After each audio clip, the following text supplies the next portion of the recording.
Hi, I'm Mickey. And I'm Ryan. And this is Hiseerie.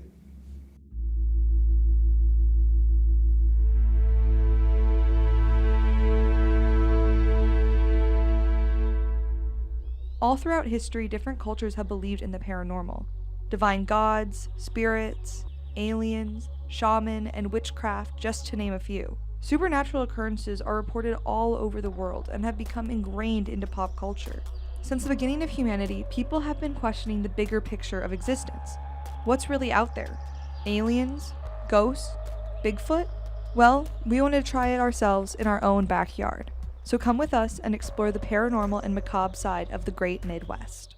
Tonight, we're in a pillow fort to tell each other some spooky, scary, and weird stories. We'd like to be outdoors, but we can't.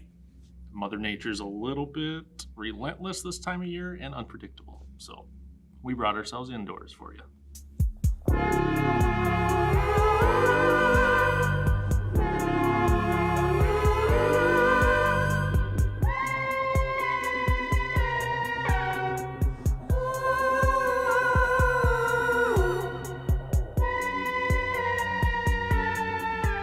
All right, Ryan, you want to start us off? I can start us off.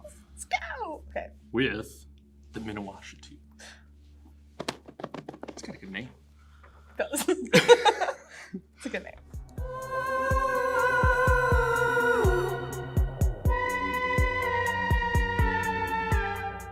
The Missouri River runs across the Midwest from St. Louis all the way to western Montana.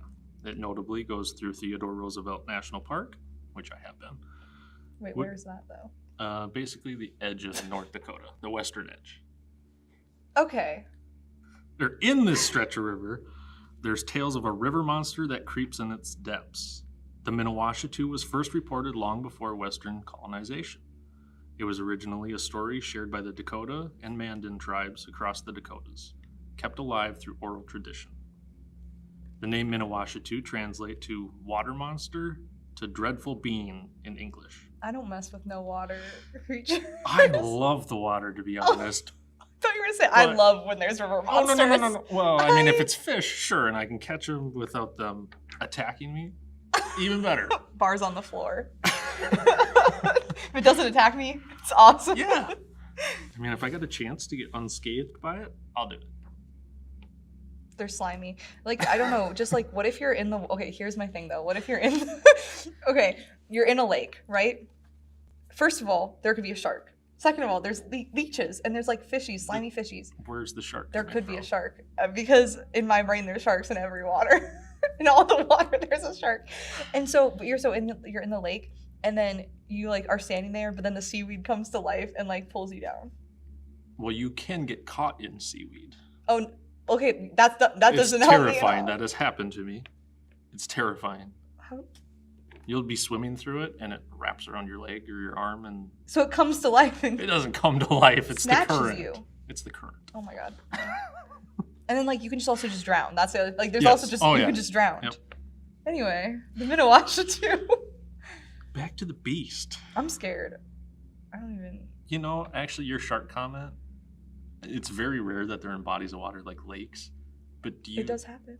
Do you know that there have been, I think it's bull sharks as far as Illinois that swam up the rivers? That's I think it happened in the 1920s or early 10s. So, okay, there's probably so much pollution now that it's not gonna, right? Not necessarily. It's possible because they can control the salt levels within their body. So they can actually live in fresh water for a decent amount of time. Not completely, but a decent amount of time. So yeah, if you look it up, that's awful. Somewhere in Illinois, there were shark attacks. I think it was like 1916 or like 1925, something like that. I don't do well with sharks. It just like Jaws. There's two things that freak me out. If the water's dirty enough and I can't see like the bottom or something, okay, I start playing things in my mind that are not real, probably seemingly impossible, but there's still a probability in my head. Or if it's like the clearest water and it's so deep I can't see the bottom. That's like a nightmare. Yes. Dude, even if So I can't swim in the middle of the ocean. Like, as much as I would want to, I can't. a 6-foot pool, like at a hotel or whatever, I can't swim in that without freaking out eventually. Like, it's like I can be fine for like 20 minutes and then all of a sudden I'll be like, there is a shark under me. I can see everything because it's 6 feet of clear chlorinated water and I'm like it's over. I'm dead. Okay. This has been a problem. The lifelong issues. Okay. We've lost the plot. We have lost the miniwashitu. Okay, so I will not be going to any bodies of water regardless of the story, turns out. Come on. Just water monster to dreadful being. But like, what if a fish is actually a monster? Or not like that. I don't know what I was saying. But like, like what if like nesting all those are just fishes morphing into a monster? I still want to see them. They're so weird. Why? I'm not saying I want to be in the water and see them, but I'll drive by Loch Ness and see it pop up. Okay, yeah, that's fair. I guess as long as it's not near me. Yeah. But like, if I go into a river here, or if I go to Teddy Roosevelt Park? Theodore Roosevelt Park? Roosevelt. If I go to that park, right, and then I'm in that water, and then he pops up, what am I gonna do? Smile and wave. Maybe Okay. if you're friendly, he'll be friendly. Okay. That's right. Do unto others how you want done unto you. Forgot the saying like halfway through speaking. So, scary monster in river. That's what I've gathered. All right. In 1921, Melvin Randolph Gilmore, a curator for the North Dakota State Historical Society, wrote down the first written record of the miniwashitu. Transcribing the That's over 100 stories. years ago. Okay, sorry. It's 105 years ago. Wow. Transcribing the stories shared by the regional tribes. The miniwashitu is said to be an 8-foot tall creature that has the appearance like you took a bison, a centaur, and a dinosaur and just like see what happens. Just blend it up. Jigsaw puzzle. No, I don't like that. I think most people don't like it. Buffaloes are so big. Aren't buffaloes like already 8 feet tall? I don't know how big a buffalo is. They probably stand 5-6 feet tall. They're Wait, like stand like on all fours? on all fours. They're And this thing, I mean, if it's centaur. Oh wait. Well, no, I guess it would be. What's it called when like you're on 2 legs? bipedal. Yes. It's a funny name. Bipedal? Like that's so dumb. Sorry, science.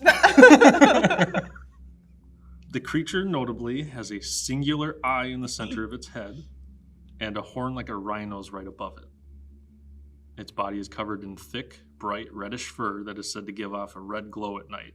Oh. Is this thing radioactive? Like, maybe.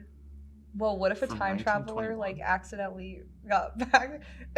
Sorry, got like no, because that's just the first written record. So like someone or some mad scientist time portaled, whatever. time travel? Time travel.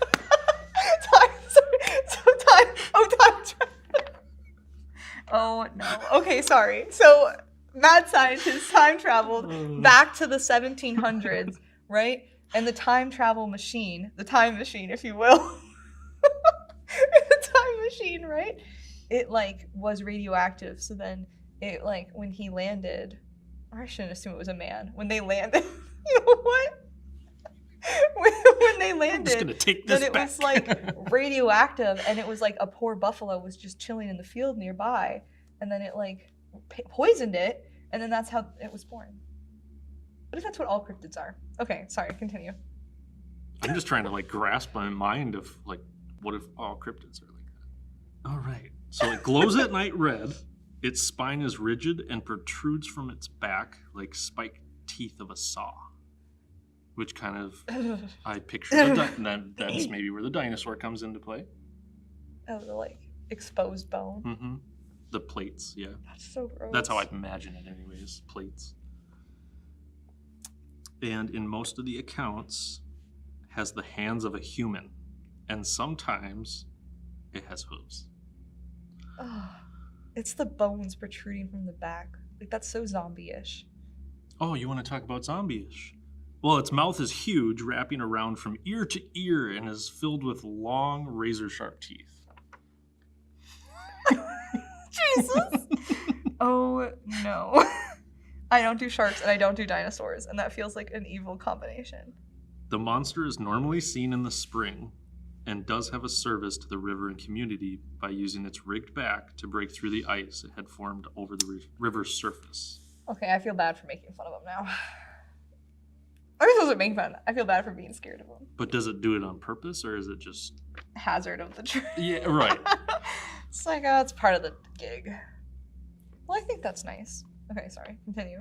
That's going to be like, oh, it's going to kill everyone. But we'll get there. We'll get there. Don't rush. Don't rush a good thing. Okay. Freudian slip there, Ryan. A loud roar announces the monster's arrival as it breaks over the water's surface with a loud splash. The miniwashitu has a diet made predominantly of fish and grass. Okay. So just it does go on land. Have a low seafood diet and you should be safe. That's my Don't be favorite only food. a vegetarian.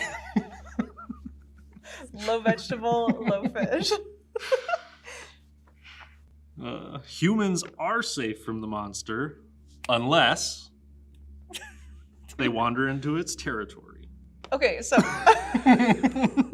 okay. So no one's safe from this as thing. long as you're not there. So anyone who doesn't enjoy a good hike should be fine. Yeah, you're safe. You're fine. Yeah.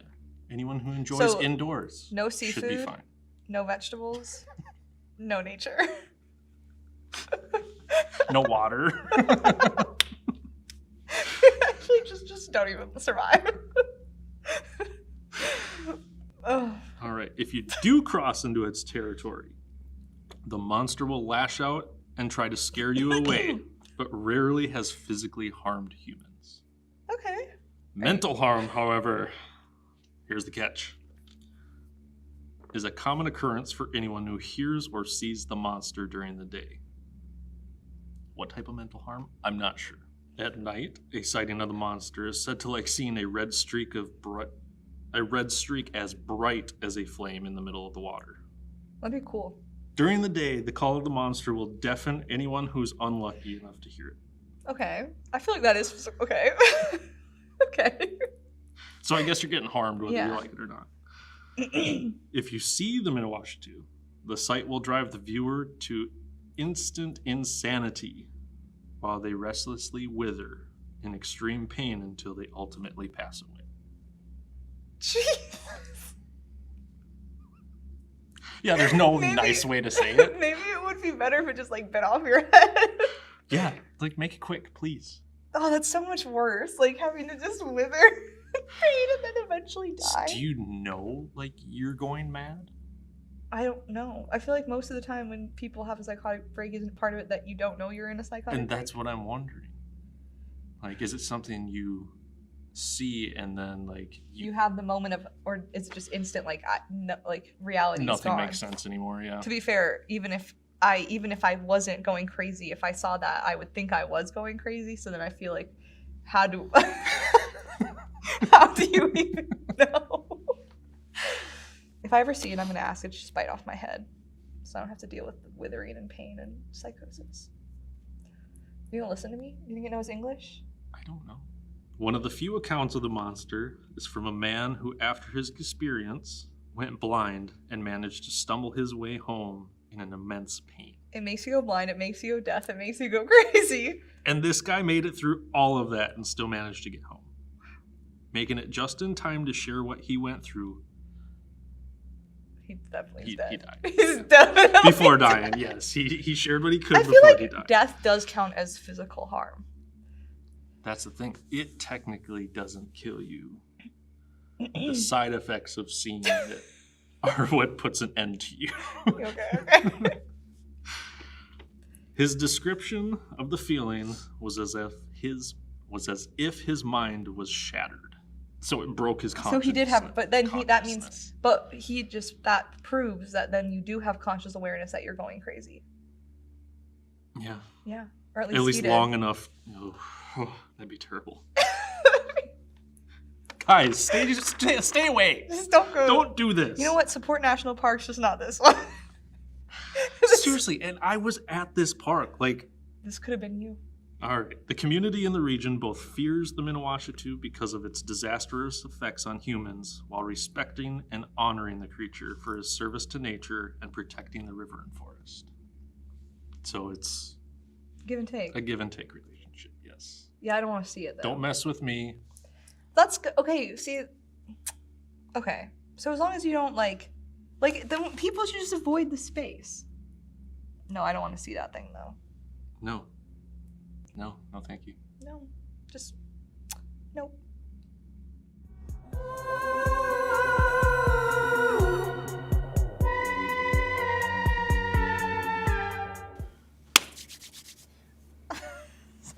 So the next story we're going to be covering is not scary. Sorry, everyone. It's just weird and shows why humans are humans and why we're just kind of silly and not always the smartest. Oh, we are definitely not the smartest.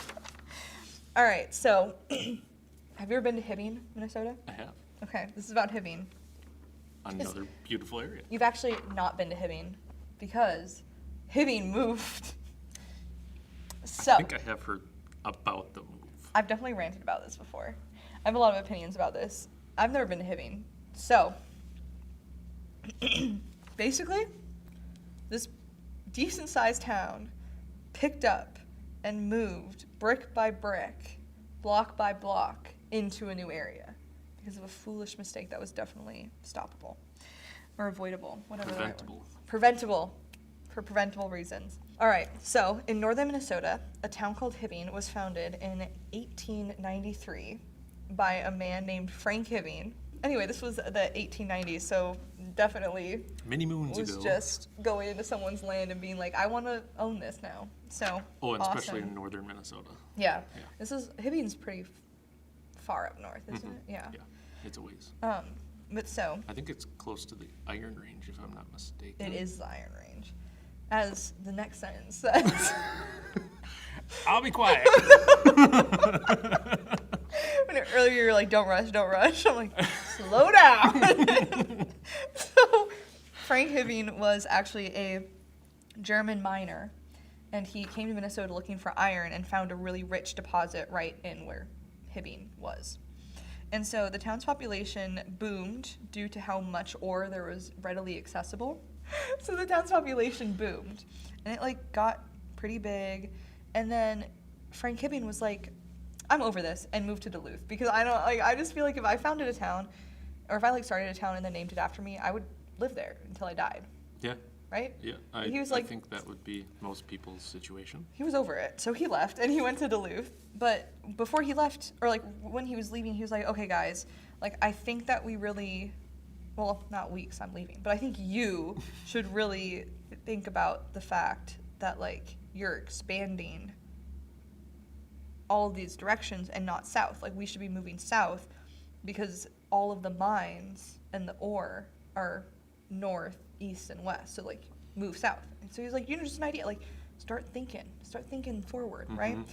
And plan for the people future. were like, shut up. You're leaving. Yeah, they're like, what do you know? Your name might be on our sign, but what do you know? And That's so dangerous, Wade. A dangerous way to go. So they just ignored him, and instead they put all of the energy and money into calling the town the richest village in the world. Because what else are you gonna do when you're told to not build somewhere? Is be like, but we're really baller, so who cares? like you hear this big problem that's coming up, and you're like, psst, guys, look at my we're nickname. rich. We got money. We got can ore. buy our way out of all these problems. Come on. So then, we're moving along. Time's passing, so it's been 2 decades, and the town found that In fact, Frank Hibbing may have been correct, and that settling near mines, like, it was really nice for the commute. You know, you hop in a buggy. I don't know. I guess there was cars at this point. It was like 1910s. Yeah, there'd be cars, trucks. You know, you hop in the truck, you go 5 minutes, you're at your job site.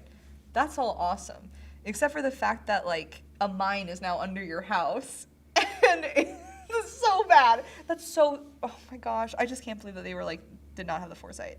So in the 1910s, the town was surrounded on all 3 sides by mines, and like they were running out of ore, and the rest of the ore was under the town.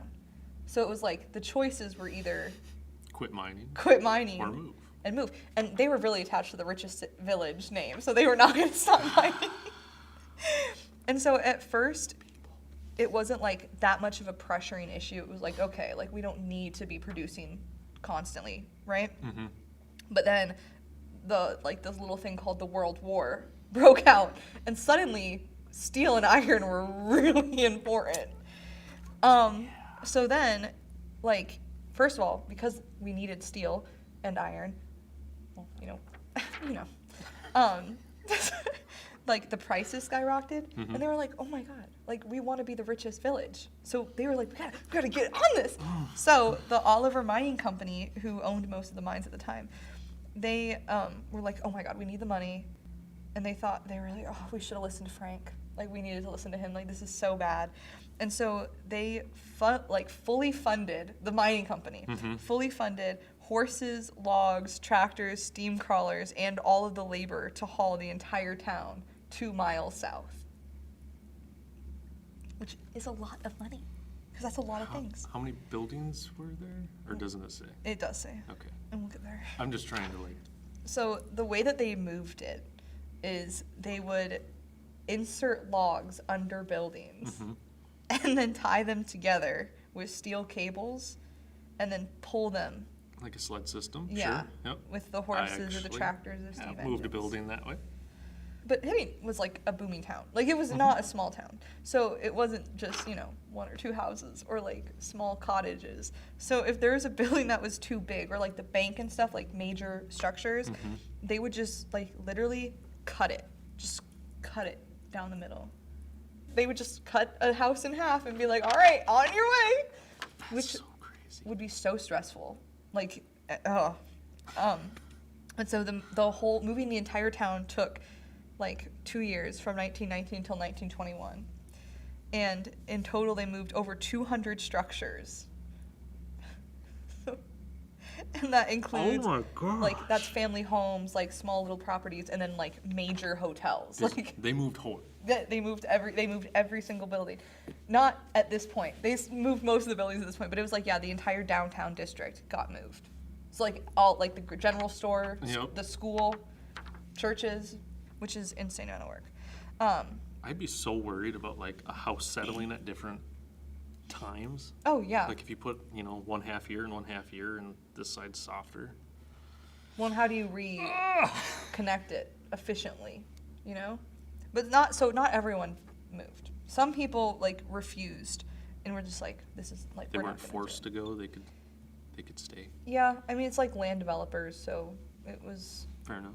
Most people also don't want to live on a mine. So fair enough. Yeah, but so the people who didn't move in 1935, so not that long after this, like 14 years, the remaining citizens, they were bought out by the Oliver Mining Company because they wanted to finish mining the entire area. Yep. And then this time it was like 14 years later, and they were like, that sucked. And so they just blew all the houses up. Well, I mean, if they own the land, why not? Yeah, you bought it outright? Yeah. Why not? Because technically they bought a lot of the original, or they paid the properties to be moved. And it's like, I mean, if you have a family home, you're not going to want to blow it up. You're going to want to be moved. And like, if you're not paying for it, and it's not like a huge hindrance, and I'm sure that they paid the families little stipends and stuff. Like, I'm sure that they didn't. I don't know if they would have covered the cost. Well, a lot of them were workers. It was like their company. I feel like they would have moved the hotel and then let the families stay in that type of thing, I guess. Yes, yeah. Like, you wouldn't be out of a home for a month or whatever. You would have some sort of provisions. But yeah. Yes. But I agree. the second time they were like, no, that was expensive, and but like that sucks because if you didn't move the first time, then like instead of having the option, hey, do you want to move? It was just get out. We'll give you $1,000. Get out of your house. We're blowing it up. And they just. So yeah. So the entirety of Hibbing either was moved or destroyed. That's so. I'm like wondering, like when they moved to a different area, like could you be like, oh, I want to, like, you know when you're in high school, or not high school, in elementary school, it's like, I want to sit by blah, blah, blah in class. Like, Yeah, do you but think if they were moved like, the whole yeah, but like city the way it was. what if my neighbor's one of the people that decided not to go? So I was like, hey, Oh, that way. do you want to move next to me? Or do you just get double the lot? I don't know. Or do they Yeah, build, how would you do or that? do How they would you deal build with new? property lines and stuff? Yeah. I guess we gotta go back in time. Hope not to turn a buffalo radioactive in the process. Thank you for joining us around the fire for some spooky and weird stories. If you like this episode, like, comment, and subscribe down below. If you want to support Hiseerie and our PBS station, you can find behind-the-scenes content and full-length investigations on our Patreon at patreon.com/Hiseerie.